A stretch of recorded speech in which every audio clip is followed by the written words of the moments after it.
제 성경책 기준으로 34쪽에 있습니다. 마태복음 21장 1절로 11절까지 말씀입니다.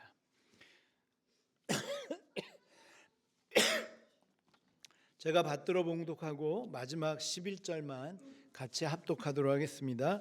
그들이 예루살렘에 가까이 가서 감람산 벳바게에 이르렀을 때에 예수께서 두 제자를 보내시며 이르시되 너희는 맞은편 마을로 가라. 그리하면 곧 매인 나귀와 나귀 새끼가 함께 있는 것을 보리니 풀어 내게로 끌고 오라. 만일 누가 무슨 말을 하거든 주가 쓰시겠다 하라. 그리하면 즉시 보내리라 하시니 이는 선지자를 통하여 하신 말씀을 이루려 하심이라. 일렀으되 시온 딸에게 이르기를 내 왕이 내게 임하나니 그는 겸손하여 나귀 곧 멍에 매는 짐승의 새끼를 탔도다 하라 하였느니라. 제자들이 가서 예수께서 명하신 대로 하여 나귀와 나귀 새끼를 끌고 와서 자기들의 겉옷을 그 위에 얹음에 예수께서 그 위에 타시니 무리의 대다수는 그들의 겉옷을 길에 펴고 다른 이들은 나뭇가지를 베어 길에 펴고 앞에서 가고 뒤에서 따르는 무리가 소리 높여 이르되 호산나 다윗의 자손이여 찬송하리로다. 주의 이름으로 오시는 이여 가장 높은 곳에서 호산나 하더라. 예수께서 예루살렘에 들어가시니 온 성이 소동하여 이르되 이는 누구냐 하거늘 다 같이요 무리가 이르되 갈릴리 나사렛에서 나온 선지자 예수라 하니라. 아멘. 할렐루야. 아멘. 오늘도 또 이렇게 예배의 자리 참여하신 여러분 환영합니다. 우리 앞뒤좌우로 한번 인사하겠습니다. 당신이 계셔서 우리 교회가 행복합니다. 이렇게 인사하겠습니다.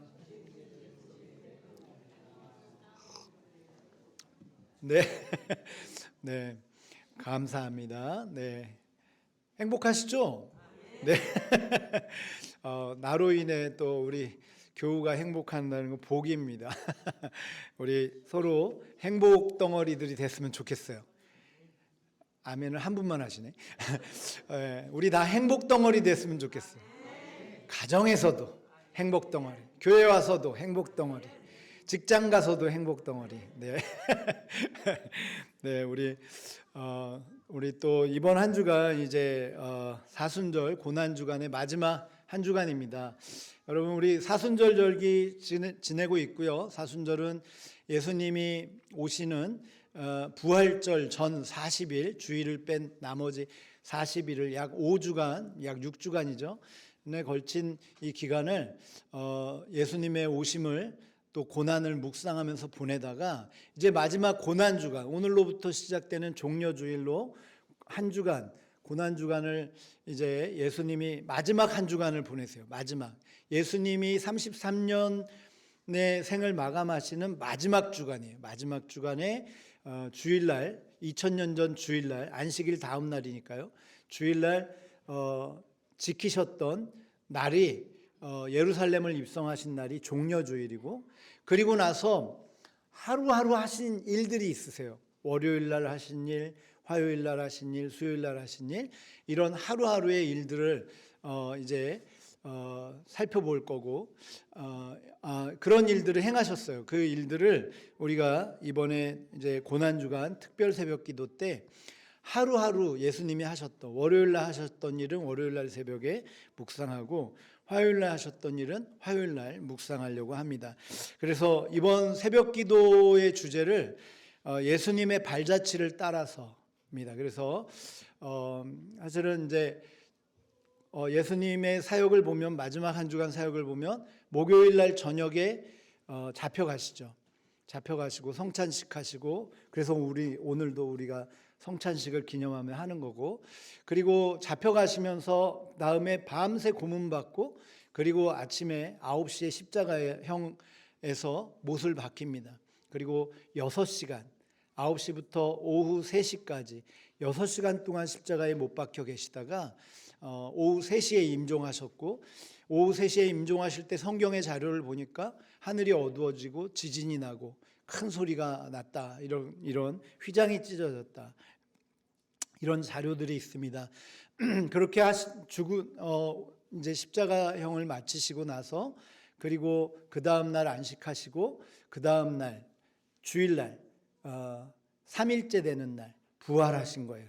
그래서 다음 주에는 우리도 부활에 동참하는 마음으로 부활주의를 보내는 겁니다. 이게 교회력의 과정입니다. 그래서 이번 한 주간을 우리는 좀 매일 그렇지만 이번 한 주간만큼은 또 더 주님과 좀 함께 걸었으면 좋겠다.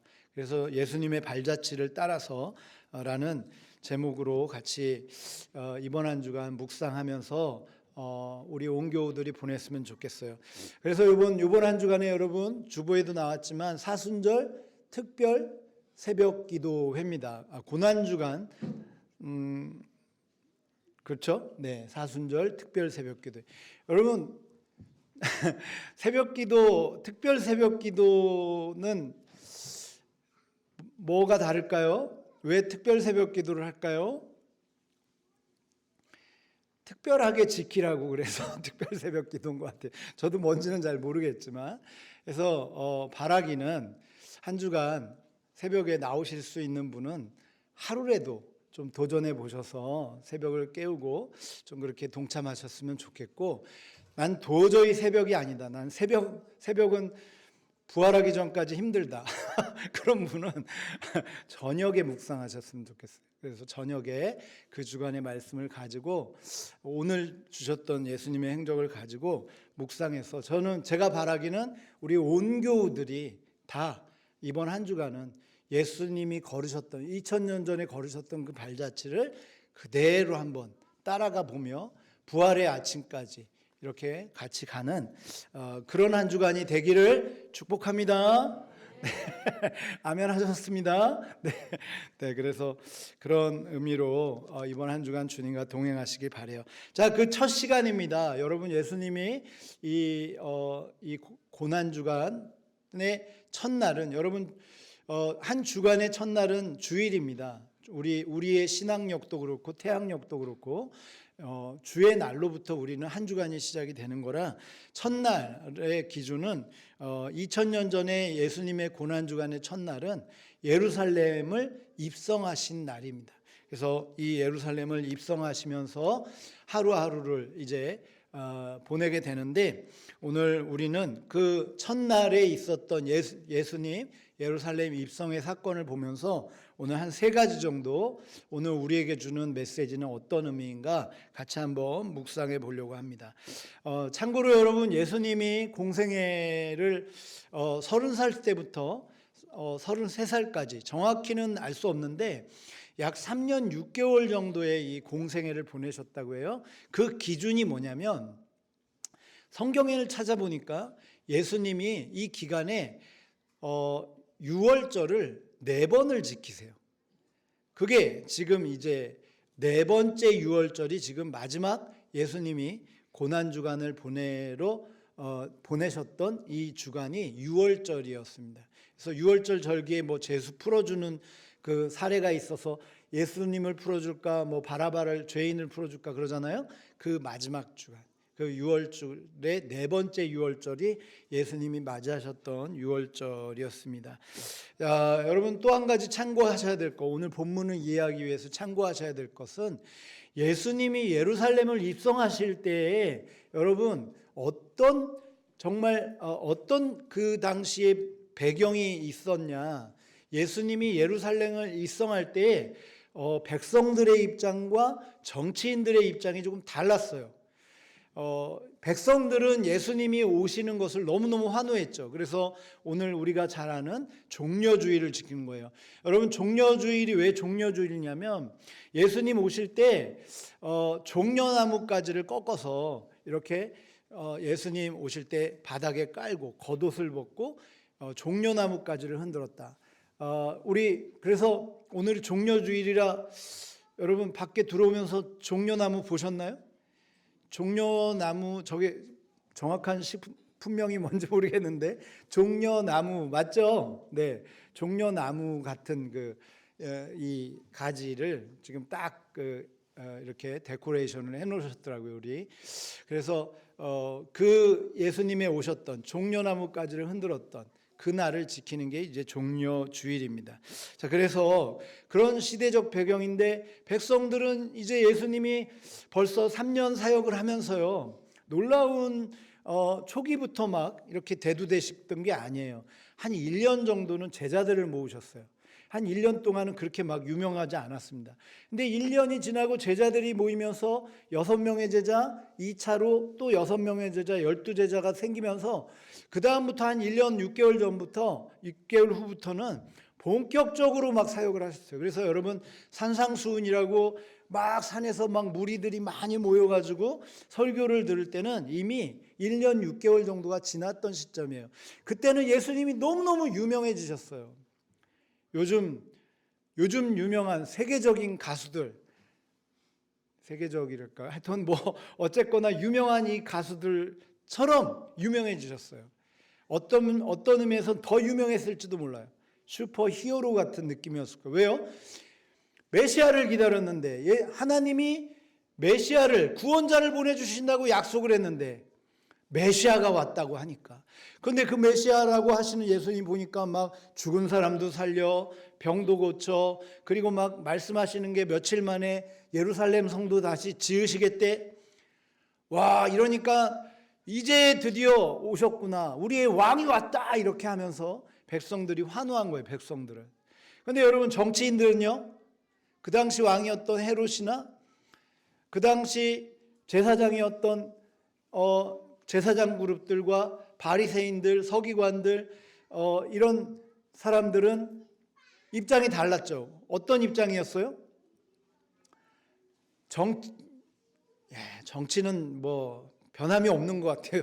2000년 전이나 지금이나. 자기 세를 얻어야 되잖아요. 자기 세를. 자기 세가 뺏길까 봐 예수님 오시는 이때 어떤 분위기였어요? 이미 대제사장과 그 무리들, 바리새인들은, 서기관들, 사두개인들이 모여서, 정치인들이거든요, 예수님을 죽이기로 이미 음모를 꾸미고 있었던 차입니다. 정말 살기가 등등한 그 상황에 예수님이 예루살렘 성에 진입을 하신 거예요.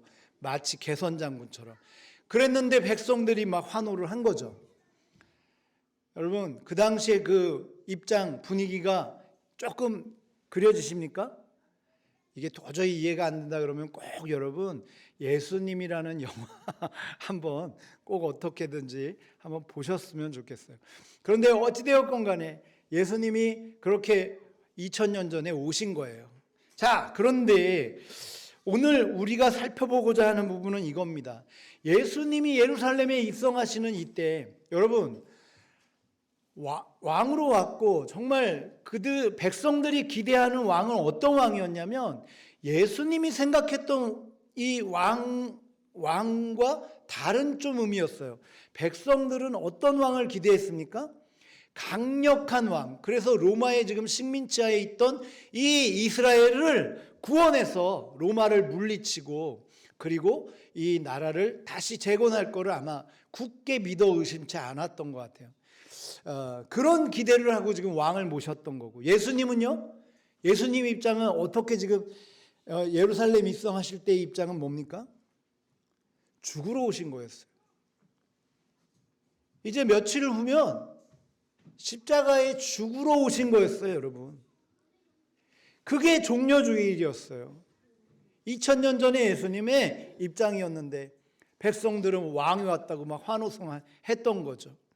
당신은 죽어주러 오신 건데. 그런 동상이몽과 같은 입장차가 있었다.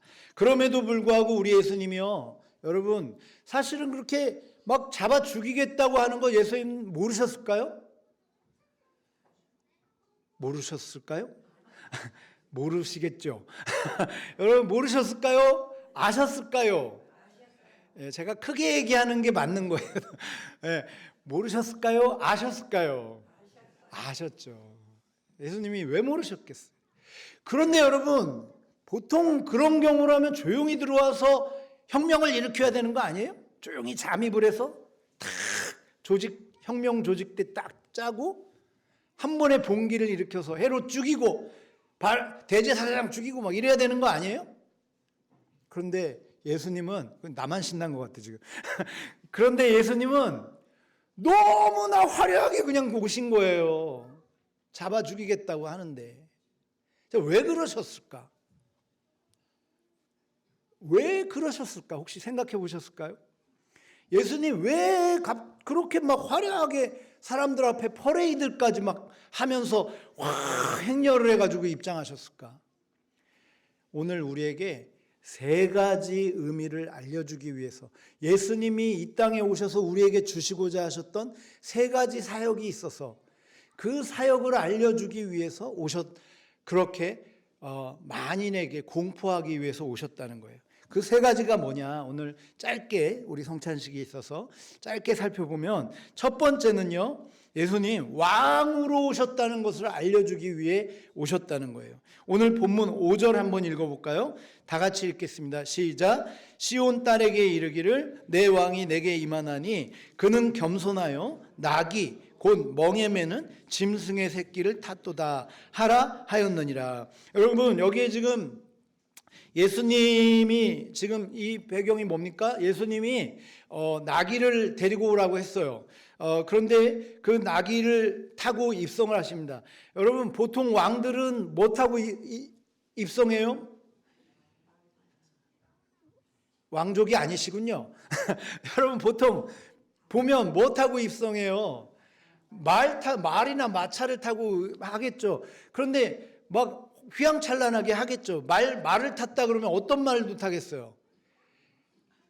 그 옆에 백마탄 왕자처럼 왕이 백마 타고 있죠. 그것도 막 엄청난 명마 막 그런 거 타겠죠. 그리고 이래가지고 딸랑딸랑하고 들어오시겠죠. 막 뒤에서 막 환영하고. 근데 예수님 뭐 타고 들어오셨다고요? 나귀 새끼. 그것도 여러분, 성인이 타면 발이 닿아요. 발이, 성인이 타면 발이 닳까 말까 하는 거예요. 그러니까 그림을 그려보세요. 예수님 발이 닳까 말까 하면서 이렇게 낙이 타고 왕이시여 막 이러고 들어온 거라고요. 왜 그러셨을까? 오늘 그 내용은 이미 수백 년 전에, 예수님 오시기 수백 년 전에 하셨던 예언 때문에 그렇게 하신 거예요. 그 예언이 스가랴에도 나오고요. 스가랴는 예수님 오시기 500년 전 인물이고, 그 예언이 또 이사야에도 나옵니다. 그래서 그 예언을 이루기 위해서 하신 거예요. 그런데 낙이 타는 분이 누구라는 증거를 보여주신 거예요? 왕으로, 진짜 왕으로 오신 분이, 왕이 겸손하여서 나귀를 타고 올 거다를 언제 예언했냐면 예수님 오시기 500년 전에. 예수님 오시기, 이사야는 700년 전에, 이미 700년 전에, 500년 전에 계속 걸쳐서 예언을 하신 거예요. 나귀를 타고 올 거라고, 왕이. 그게 진짜 메시아라고. 그래서 예수님은 그날 2000년 전에 입성하시면서 나귀를 타신 겁니다. 그래서 오늘 본문에 뭐래요? 시온 딸에게 이르기를, 시온 딸은 이스라엘을 얘기하죠. 이스라엘에게 이르기를 내 왕이 내게 임하나니. 뭘 타고 오신다고요? 그는 겸손하여 낙이 곧 멍에 매는 짐승의 새끼를 탔도다. 그래서 여러분, 예수님이 누구라는 거예요? 메시아, 진짜 왕으로 오셨다. 그런데 이 왕은 어떤 왕입니까?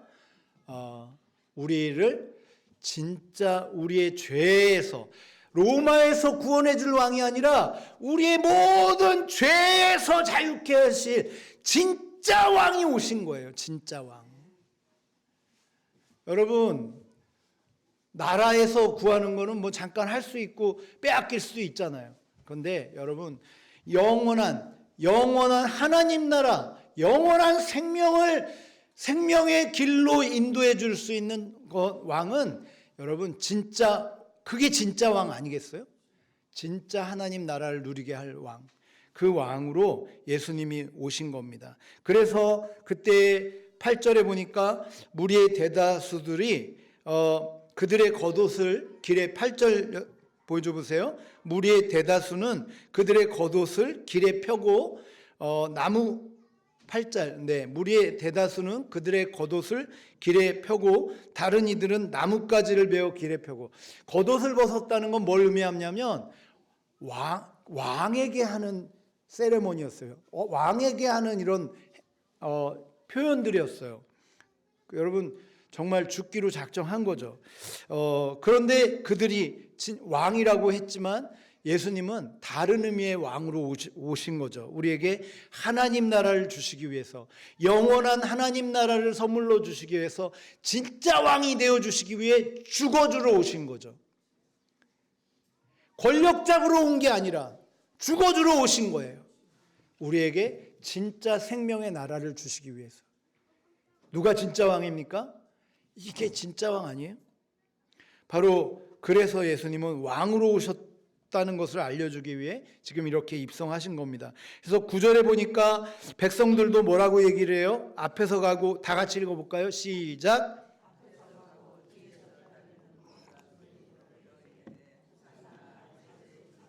찬송하리로다 주의 이름으로 오시는 이여 가장 높은 곳에서 호산나 하더라. 할렐루야. 아멘.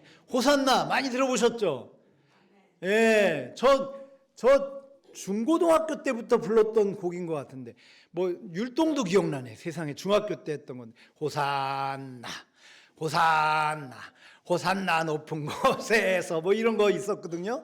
네, 그냥 빨리 기억을 지워버리시고 율동한 거. 이게 중요한 거 호산나 그렇게 불렀는데 무슨 뜻인지 몰랐는데 신학하고 알았어요.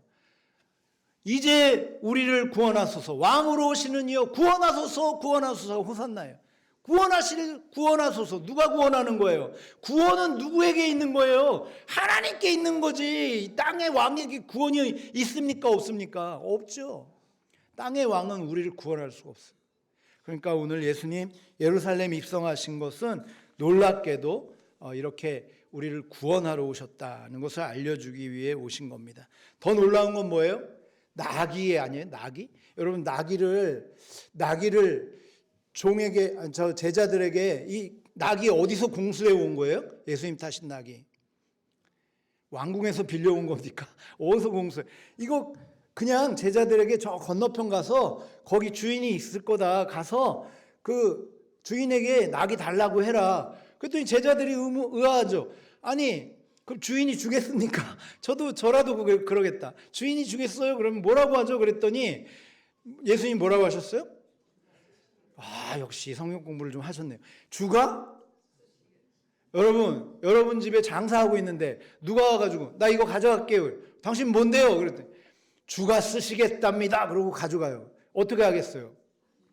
일부 예배는 누가 주겠다고 그러시더라고요. 믿음 좀 주셔. 어떻게 하겠어요, 여러분? 줘야죠. 여기도 계시네. 112에 신고해야죠. 그런 도둑놈이 어디 있어요? 아니 뭘. 그런데 여러분 이건 상식적으로 안 되는 거잖아요. 그런데 더 놀라운 게 뭐예요? 나귀를 그냥 줬다는 거예요, 주인이. 그러니까 이 어떤 중간 과정이 있었는지 몰라요. 모르겠지만 분명한 거는 꿈에서 하나님이 예시를 하셨던 뭐 어떤 중간 과정이 있는지는 모르겠지만 누가 올거든 그거 찾을 거다 줘라 했는지 모르겠지만 이 나귀는 이미 500년 전에 700년 전에 예수님을 위한 준비된 나귀였다는 게 중요한 거죠. 여러분 이게 왜 중요합니까? 왕의 권세가, 왕의 명령이 왕에게는 이런 500년 700년에 명할 수 있는 500년이 지나도 700년이 지나도 그 명령이 유지되어지는 진짜 권세가 우리 예수님에게 있었다는 거 아니에요? 진짜 왕인 거죠. 여러분 오늘 그 왕이 바로 우리에게 찾아와 주신 예수님인 줄 믿으시기 바래요. 그 권세로. 두 번째는 우리 예수님 선지자로 오셨어요. 선지자.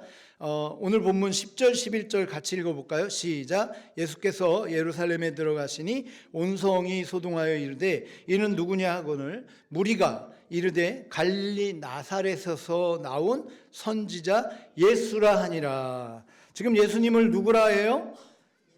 사람들이 뭐라고 해요? 선지자다. 여러분 그 당시 선지자를 히브리어로 나비라고 했어요. 나비, 선지자들을 우리말로 번역해서 선지자지만 그 당시에 나비라고 그랬어요. 나비는 어떤 자들이냐면 선지자, 선견자인데 이거를 영어로 번역하면 메신저예요. 메신저 뭐예요? 메시지를 전하는 자. 그러니까 이 선지자의 사명은 뭔지 압니까?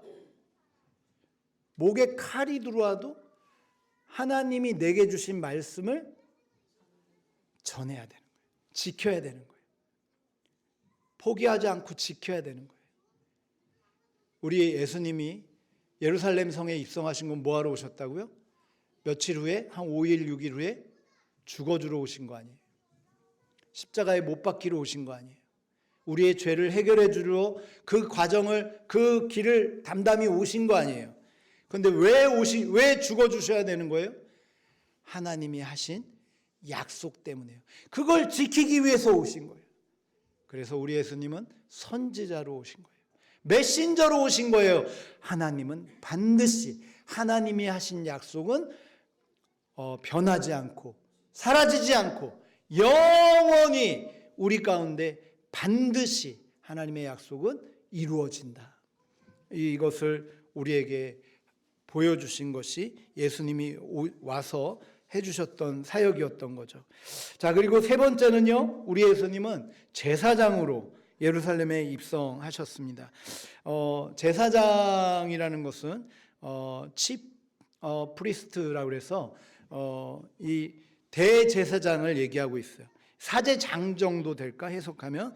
그런데 이 대제사장은 예배를 집례하는 거예요. 이 역할은 뭐냐면 다른 게 아니에요. 죄인들이 죄를 짓고 오면 제물 대신 잡아주고, 그리고 그 죄를 속해주고 안수해주고, 그리고 죄인을 방면해주고, 그 죄 대신 그 제물을 잡아 죽여서 하나님께 드리는 중재자 역할이 대제사장이에요. 제사장인 거예요.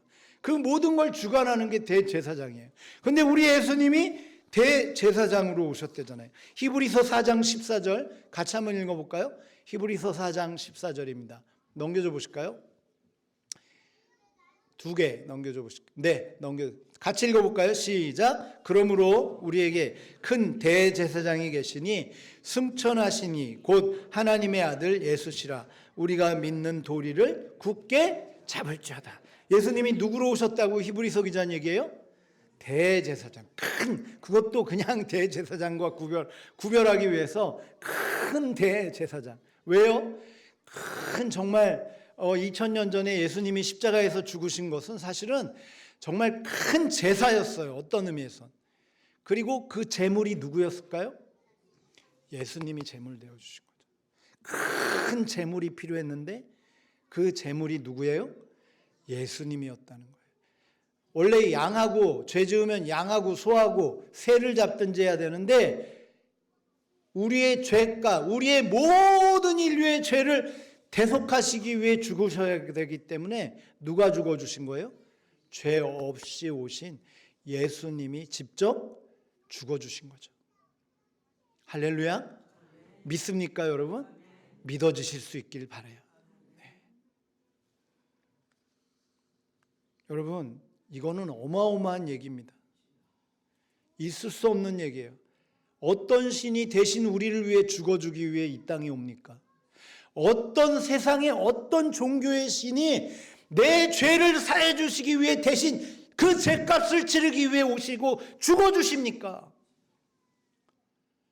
오늘 왜 예수님을 대제사장이라고 했냐면 하나님 앞에 그 죄에 대해서 해결해 주시기 위해 그 중보를 하면서 그 제물로는 당신이 제물로 드려서 죽으셨기에 정말 이 땅의 가장 큰 대제사장으로 오셨다는 얘기를 지금 성경은 하고 있는 겁니다. 자, 말씀을 정리합니다. 우리 예수님은 2000년 전에 이 땅에 오셔서 마지막 한 주간을 보냈어요. 여러분이 뭐 그럴 일은 없지만 만에 하나 이제 당신에게는 일주일밖에 못 삽니다라는 사형 선고를 받으신다면 여러분은 그 일주일을 어떻게 보내겠어요? 우리 예수님은 그 일주일을 오롯이 앞으로 구원할 우리들을 위해서, 교회를 위해서, 하나님 나라를 위해서, 하나님의 자녀들 우리들을 위해서 오롯이 그 한 주간을 걸어가셨다는 것을 잊지 말아야 될 줄 믿습니다. 그리고 그것이 뭐 73억, 75억이 아니라 나 한 사람을 구원하시기 위한 길이었다는 것이 여러분 오늘 저와 여러분에게 감사가 됐으면 좋겠어요. 그래서 예수님은 2000년 전에 그렇게 우스꽝스러운 왕의 퍼레이드를, 종려주의를 들어오신 그날을 기념하는 것이 바로 종려주의를 우리가 지키는 이유입니다. 그리고 그때 마지막으로 성찬식을 하셨기에 오늘 우리도 그 마지막 잡히시기 전날 하셨던 그 성찬식을 오늘 종려주일에 우리도 그분을, 그 예수님의 떡과 살을 기념하면서 생명 주신 걸 감사하면서 나누려 합니다. 그래서 여러분 오늘 예수님의 예루살렘 입성 그 의미 세 가지 생각하면서 이번 한 주간도 승리하시는, 주님과 동행하시는, 그래서 부활의 아침에 여러분 부활의 영광에, 부활의 감격에 같이 동참하시는 저와 여러분 될 수 있기를 축복합니다. 기도하겠습니다. 하나님 아버지 감사합니다. 오늘 이 시간 이렇게 또 하나님 종려주의를 맞이하여 예루살렘에 입성하신 예수님 세 가지 의미를 살펴봤습니다. 우리를 위해서 왕으로 와주셨고, 우리의 모든 죄에서 구원하시기 위해 오셨고, 죽어주셨고, 대제사장이 되어주셨고, 메신저가 되어주셔서 2000년 전에 십자가에서 그렇게 처절히 사투를 벌이셨던 예수님의 그 길을 우리는 잊지 않겠습니다. 잊으면 안 됩니다. 그리고 우리는 그 은혜값으로 살아가야 됨을 다시 한번 감사하며 삽니다. 하나님 오늘도 그런 하루, 또 이번 한 주간도 그런 한 주간 되게 하여 주옵소서. 감사하며 존귀하신 예수 그리스도의 이름으로 기도드립니다. 아멘. 네, 이 시간에는 우리 성찬식을 거행하도록 하겠습니다. 찬송가 198장 1절 2절 찬양하면서 우리 성찬 준비하도록 하겠습니다. 성찬위원 나와서 도 걷어주세요. 네.